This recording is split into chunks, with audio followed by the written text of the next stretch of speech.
Good morning, Amber Zeuner here with the Miller Elder Law Firm, and continuing on our Smart Estate Planning series, I wanted to take a moment today to also talk about our personal representative and what that role looks like and what their responsibilities and duties may be.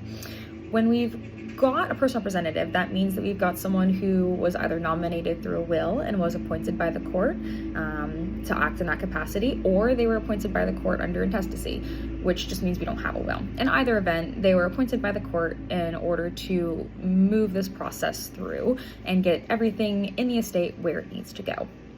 What does that look like? So, as a fiduciary, which this is a fiduciary role, there is some duties that are imposed, such as essentially just making sure that assets of the estate are preserved for the intended beneficiaries. So if we've got bank accounts that are in the estate, or we've got a homestead, real property, vehicles, anything of that nature that's in the estate, we want to make sure that it's protected and safeguarded. So more generally, what does that look like? If we've got utilities onto the house, we want to make sure in Florida especially that we don't have mold issues.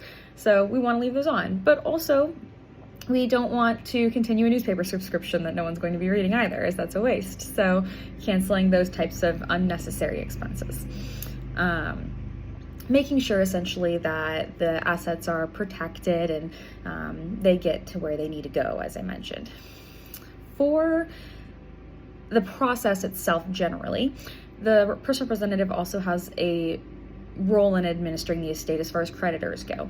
If claims are filed against the estate, we want to make sure that we do our due diligence and make sure the claims are valid, and if valid, then paid if possible.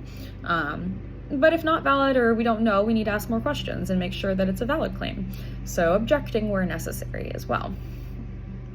That is part of what we call the creditor period process. And the personal representative's role in that is to make sure that the creditors that are legitimate are compensated for their liabilities, or if they're not legitimate, we go through the process to make sure they are. Taxes as well, a final tax return if one needs to be done, or if there were outstanding tax returns that has to be done, then making sure you get with your CPA or financial advisor to wrap up those outstanding issues as far as any tax returns are concerned. And because the probate process can take some time, as I mentioned, up to a year, it's also important that we explain that to our beneficiaries. So our personal representative does have a duty also to inform and keep them reasonably updated on the circumstances of the estate. So just some general ideas of what it looks like to be a personal representative. It's a very important role. It can be some work involved, and a lot of it is just making sure that due care is taken and making sure that those assets get where they need to go. So if you have any questions, feel free to reach out. Again, Amber Zeuner, Miller Elder Law Firm. Thank you. Have a good day.